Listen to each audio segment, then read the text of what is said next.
السلام علیکم ورحمۃ اللہ وبرکاتہ۔ الحمد للہ رب العالمین والعاقبۃ للمتقین والصلاۃ والسلام علی رسولہ الکریم، اما بعد۔ حدیث نمبر 28 ہے، جامع ترمذی کی روایت ہے، سبق نمبر بھی 28 ہے۔ اللہ کے نبی صلی اللہ علیہ وسلم کا فرمان ہمارے سامنے ہے۔ وہ فرمان ہے کہ ان الدال علی الخیر، نیکی کے کام میں اگر کوئی بندہ کسی کی رہنمائی کرتا ہے، کفاعلی ہی، تو جس نے نیکی کے کام میں کسی کی ہیلپ کی، رہنمائی کی، اس کو صحیح راہ دکھائی، تو نیکی کرنے والے کو اللہ کے ہاں اللہ کی رحمت سے جو اجر ملے گا، اتنا ہی اس بتانے والے کو بھی ملے گا۔ یہ روایت ہمارے سامنے ہے۔ اگر ہم اس حدیث کے مفہوم پر غور و فکر کریں تو ہمیں بہت سی باتیں اس میں سمجھ آ جاتی ہیں۔ پہلی بات تو ہمیں یہ سمجھ آتی ہے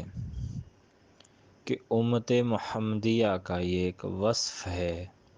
ایک خاصہ ہے، ایک شان، ایک مقام ہے کہ یہ بلائی کا حکم دیتی ہے اور برائی سے روکتی ہے۔ برے کاموں سے یہ امت روکتی ہے اور اچھے کاموں کا یہ امت حکم دیتی ہے۔ یہ قرآن نے بھی اس بات کی صراحت کی ہے، اور حدیث بھی یہ بتا رہی ہے کہ امت کا خاصہ یہ ہے۔ حدیث کا معنی مفہوم یہ بتا رہا ہے۔ اور دوسری اس حدیث سے ہمیں جو بات سمجھ آتی ہے وہ یہ کہ ہمیں ہر وقت ایک پازیٹیو مائنڈ کے ساتھ ہمیں لائف گزارنی چاہیے۔ ہر وقت ہم اگر نیگیٹو، منفی سوچیں گے، منفی سوچیں ہر وقت ہمارے ذہن میں رہیں گی، وہ اپنے بارے میں ہوں، بھائی کے بارے میں ہوں، بہن کے بارے میں ہوں، خاندان کے افراد کے بارے میں ہوں، معاشرے کے بارے میں ہوں، ملکی لیول کے متعلق ہوں، کسی بھی نوعیت سے منفی سوچ جو ہے وہ انسان کے کردار کے اوپر گہرا اثر چھوڑتی ہیں۔ تو اس حدیث کا مفہوم یہ بات ہمیں کہتا ہے کہ ہمیں ہر وقت جو مومن ہے، جو مسلمان ہے، جس نے اللہ اس کے رسول کا کلمہ پڑھا ہے، جس نے قرآن اور حدیث کو تھاما ہے، سینے سے لگایا ہے، اس کا رویہ، اس کے شب و روز کیسے ہونے چاہیے کہ وہ ہر وقت اچھا سوچنے والا ہو۔ اگر ہر وقت انسان اچھا سوچے گا تو یقیناً جب وہ کسی سے بات کرے گا تو اچھائی کی بات کرے گا، اگر کسی کو مشورہ دے گا تو اچھائی کا مشورہ دے گا، اگر وہ کسی سے لین دین کرے گا تو اس کے اندر صداقت ہوگی، وہ زبان سے الفاظ بولے گا، اس کے اندر سچ جو ہے وہ واضح نظر آ رہا ہوگا، منافقت نہیں ہوگی، مطلب بغض نہیں ہوگا، کینہ نہیں ہوگا۔ تو ایک پازیٹیو مائنڈ رکھنے والا جو پرسن ہے وہ یقیناً زندگی کے ہر معاملے میں اور ہر مرحلے میں اللہ تعالیٰ کامیابیوں سے ہمکنار کرتے ہیں۔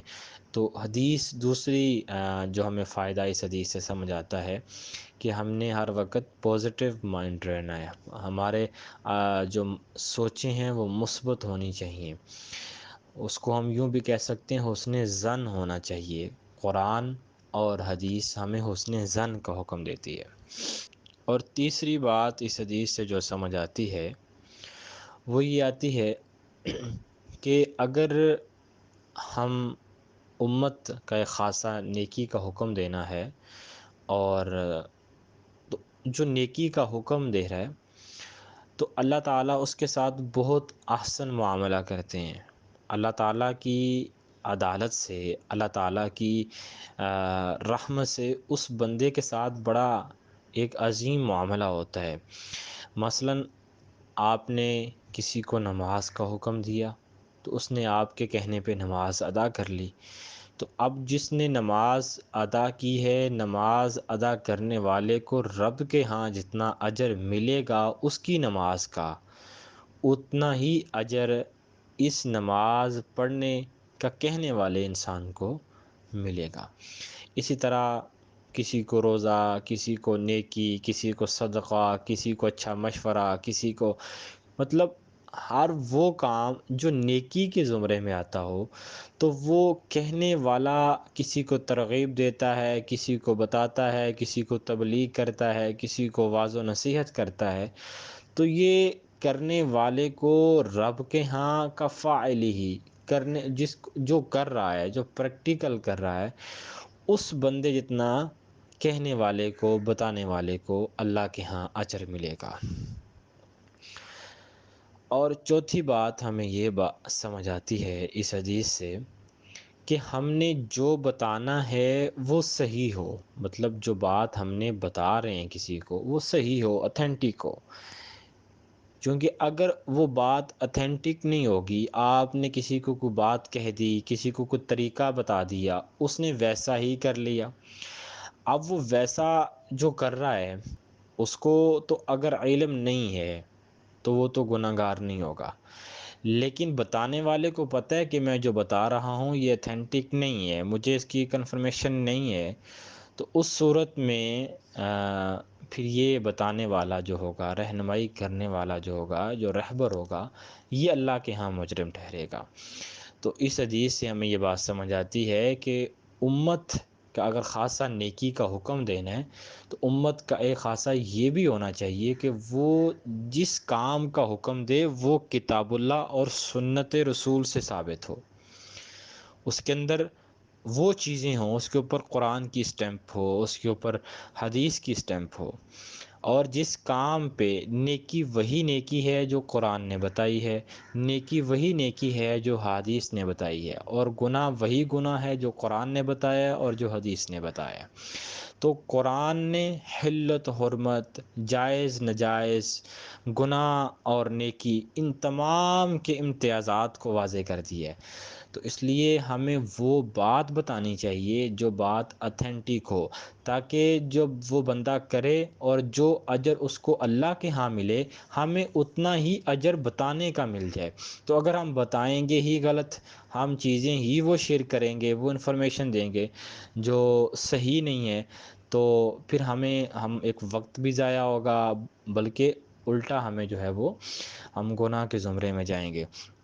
تو صحیح بات یہ معلوم ہوتی ہے کہ ہم اس حدیث کے ظاہر کو بھی سمجھیں، اور اس حدیث کے معنی، مفاہیم پر غور و فکر کرنے سے جو 3-4 باتیں میں نے بڑے اختصار سے،